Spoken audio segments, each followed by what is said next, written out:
Em setembro de 2006, o mundo foi atingido por uma perda devastadora. Um homem que dedicou sua vida à proteção e educação dos animais selvagens encontrou um fim trágico. Seu nome era Steve Irwin, o caçador australiano de crocodilos.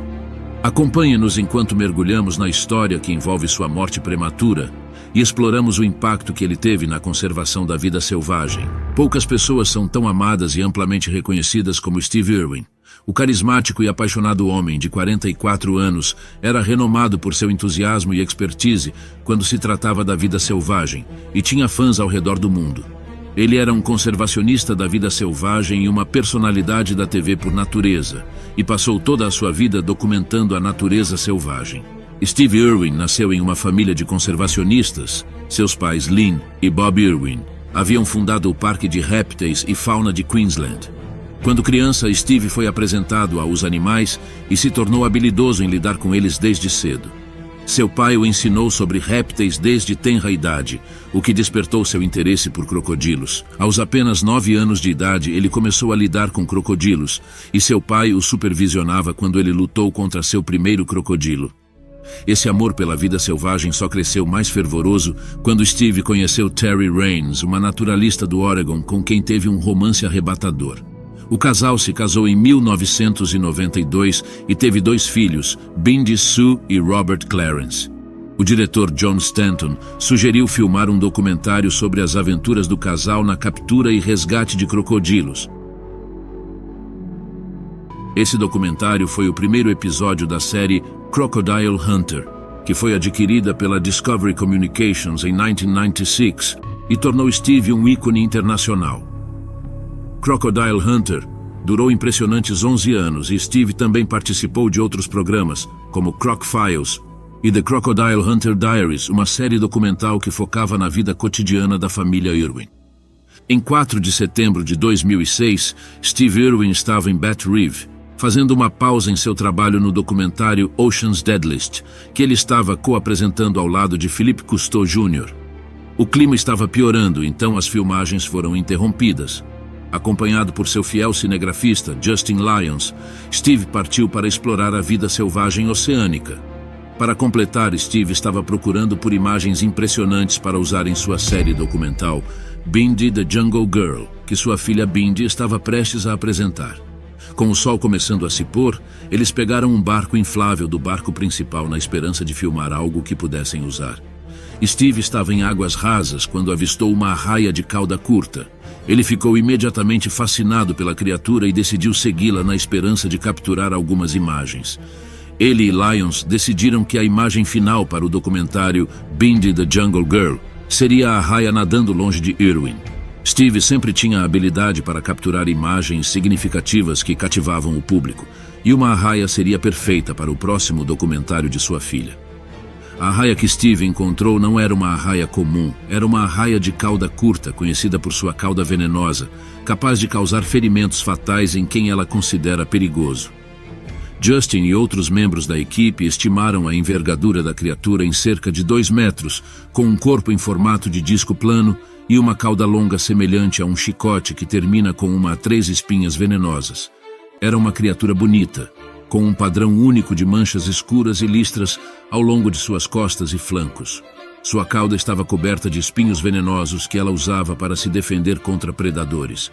Vale mencionar que, apesar de suas caudas venenosas, as arraias de cauda curta não são consideradas animais perigosos. Isso ocorre porque elas são naturalmente não agressivas e bastante gentis. Geralmente, elas entram em modo de ataque quando sentem perigo iminente. Ao se aproximarem do animal, a arraia provavelmente confundiu a sombra deles com a de um tubarão-tigre, um predador natural da arraia. Imediatamente, a arraia ficou extremamente agressiva e lançou inúmeros ataques contra Steve.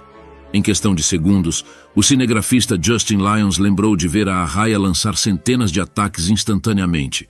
Steve e sua equipe não puderam fazer nada para deter a fúria da arraia. O sangue jorrou do peito de Steve. Inicialmente ele pensou que apenas seus pulmões haviam sido perfurados, mas na realidade seu coração havia sido perfurado. Durante esse acidente, a câmera continuou filmando. Steve tinha uma regra para sua equipe: nunca parem de filmar. mesmo em acidentes, e sua equipe seguiu essa regra mesmo quando Steve Irwin estava à beira da morte. Esse acidente foi completamente filmado até o menor detalhe.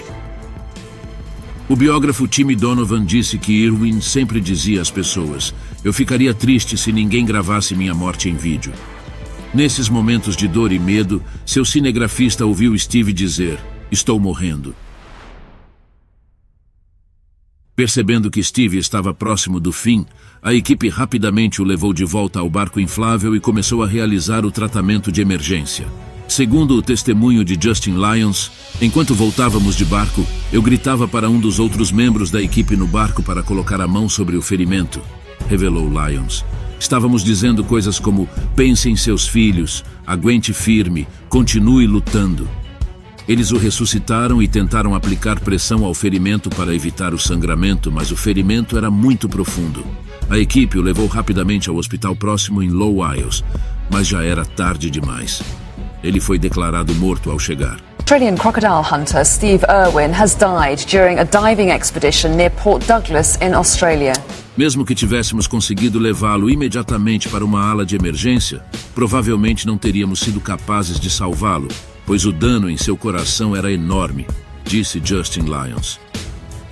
O que adiciona mais uma camada de mistério a esse acidente é o último discurso de Steve Irwin. Seu último discurso foi narrado por John Staton, que o levou às telas pequenas e transformou-o em um fenômeno internacional como naturalista australiano.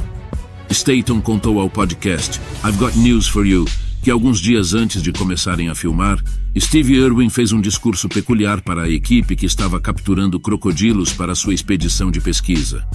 Segundo Staton, o discurso de Steve foi como um discurso de encerramento, onde ele agradecia a todos por serem quem eram e por ajudá-lo. Staton admitiu ainda que tinha uma sensação, mesmo antes do acidente, de que algo estava errado. Mas como ele disse em vida, nunca se sabe o que o futuro reserva. Staton confessou que nunca quis filmar o documentário em primeiro lugar, pois tinha uma premonição de que morreria durante a viagem e tentou persuadir os investidores da Discovery a cancelar a produção. No entanto, não conseguiu fazê-lo. Ele passou por exames médicos e fez um testamento caso algo desse errado, uma vez que todos os custos da viagem já haviam sido pagos. O Discovery Channel continuou a filmar o documentário. A localização da fita da trágica morte de Steve Irwin ainda permanece um mistério anos depois. Após uma arraia assassinar Steve, todo o incidente foi capturado em câmera para o programa de TV Ocean's Deadliest, e as fitas foram entregues às autoridades para auxiliar em sua investigação. Depois disso, elas retornaram para a Discovery Communications. O legado de Steve Irwin vive através de suas contribuições para a conservação, da educação que ele proporcionou e do amor que ele tinha pelos animais selvagens. Sua morte foi uma grande perda para a comunidade de conservação, mas sua família e seu zoológico continuam a honrar seu legado, trabalhando incansavelmente para proteger a vida selvagem e educar as pessoas sobre a importância da conservação. E esse foi mais um dos ataques inexplorados.